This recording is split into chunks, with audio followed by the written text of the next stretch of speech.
Okay, so Unit 3 is all about using the derivative rules from Unit 2 in various applications. So we're going to start with what looks like a definition of the derivative question, okay?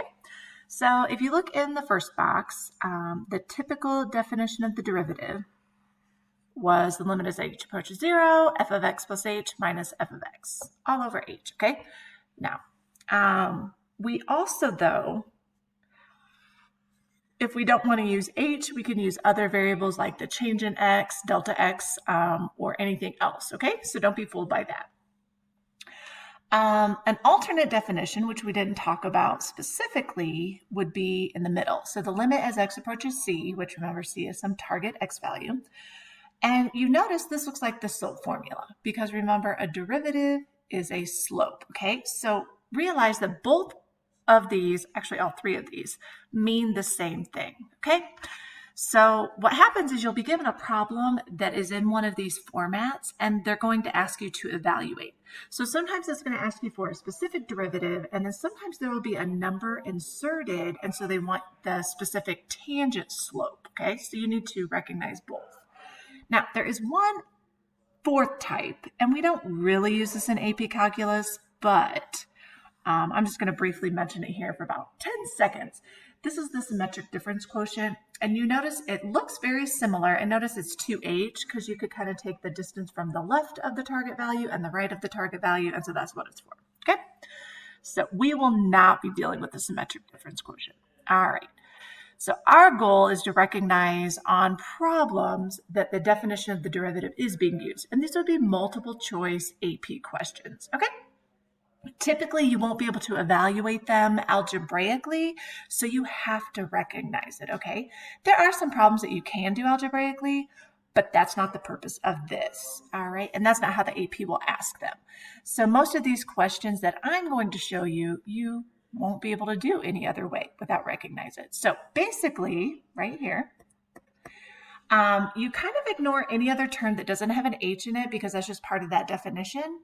And then you're looking to see if there's a number inserted for the specific slope or if they keep it generic, okay? So I kind of give some shortcut rules.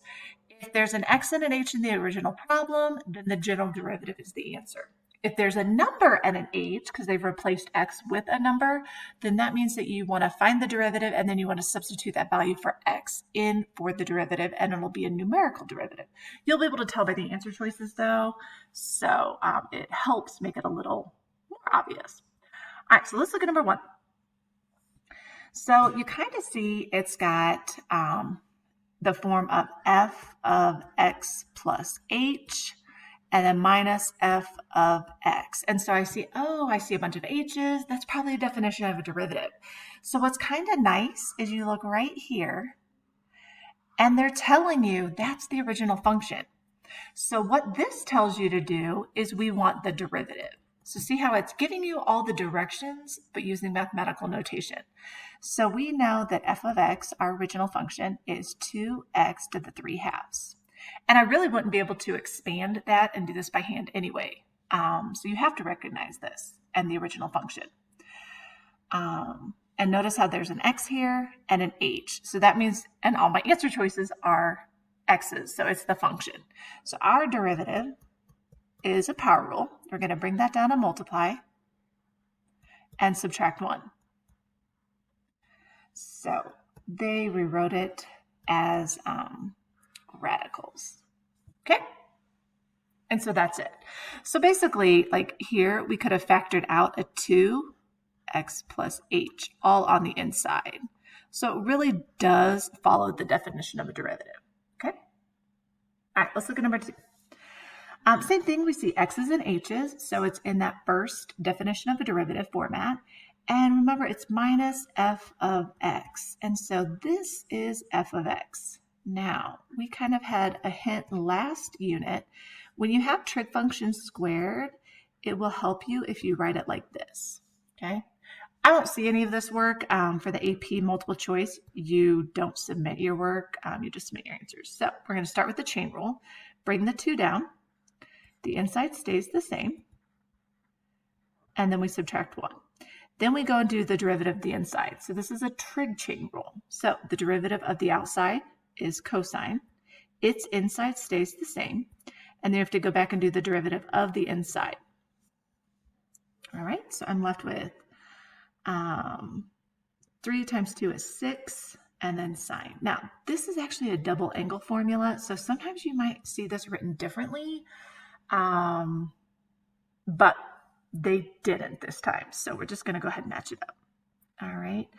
The double angle formula, just as a quick review in case, is if you had the sine of A times the cosine of A, and it's a 2, that can be rewritten as the sine of 2 times A.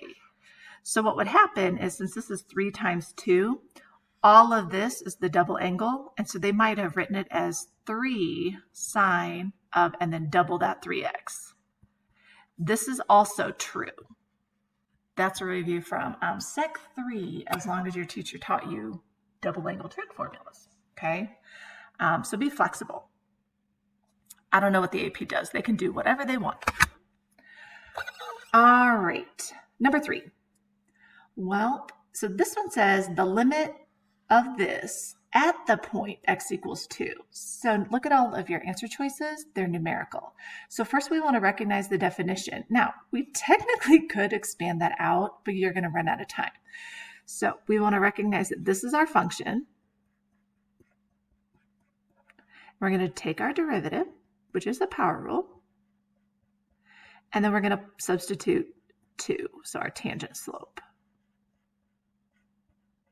So 16 times 5, so we get 80. Okay? All right, let's try a few more. So we see some x's, and now notice we don't have a function here. So we are going to need to substitute. So remember, I can put a 1 here. So this, I'm just rewriting this. If we take an x out, and they kept it in this format on purpose, we want to recognize what the original function is. And I think this is meant to be a pi over 2, not an x. So I will change that on your worksheet. So we would have, this is my x value and my original function. And you can kind of check yourself. Well, what if they had the sine of pi over 2? Well, the sine of pi over 2 is 1. So they've substituted that value, okay? So what we need to do is we pulled out our original function, which was sine. They just put the h here. So they did reverse it, okay? Instead of having an x plus h, they wrote it as h plus x. So our original function is sine. Our derivative is cosine. And the h value, or x value, because they have x here, so that's why it really is in that format, is pi over 2.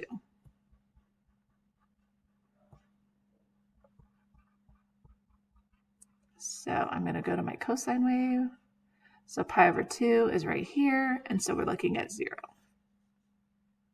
Okay, that one is tricky for 2 reasons. Number 1, they changed h to x, and so you see this kind of reversed. It's a function value, so you don't see the original function, okay? But it really is all there. All right, same idea here, except this isn't in that first format. I'm going to scroll this up. This one is written as the difference, the alternate definition, okay? So you notice it's x minus c, y minus y over x minus x. So they're telling us that our value is pi, and so our original function is cosine. So our derivative is negative sine, and they want us to use pi.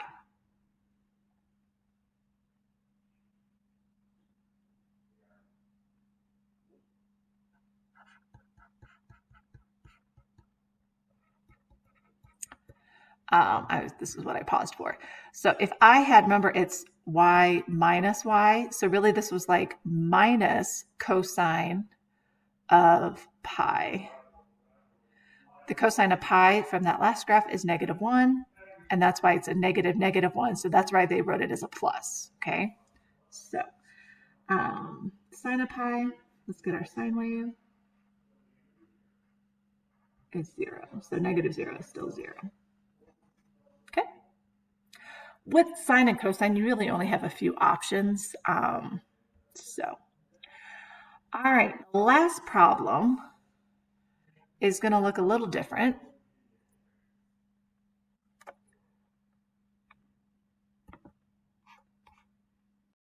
All right, so they're using h instead of x, sorry. So I'll go ahead and kind of show you that. So that means that our x value is 2. And I'm going to put in quotes because it's really like our x. All right, so if the x's throw you off, change them to h's, and then that might make it more obvious what the value, target value, actually is. They're using the definition. So we see a square root, and they've plugged in that number. All right, and look, the square root of, sorry, why did I write 2 here? I don't know. The square root of 4 is 2, so that kind of matches out. So our original function is the square root of x, which is x to the 1/2. We're going to take our derivative. I'll write that differently. And so now we want to plug in 4. I can't talk and write at the same time sometimes. So square root of 4 is 2, so we get 1/4. Okay, this was not multiple choice, but that's okay.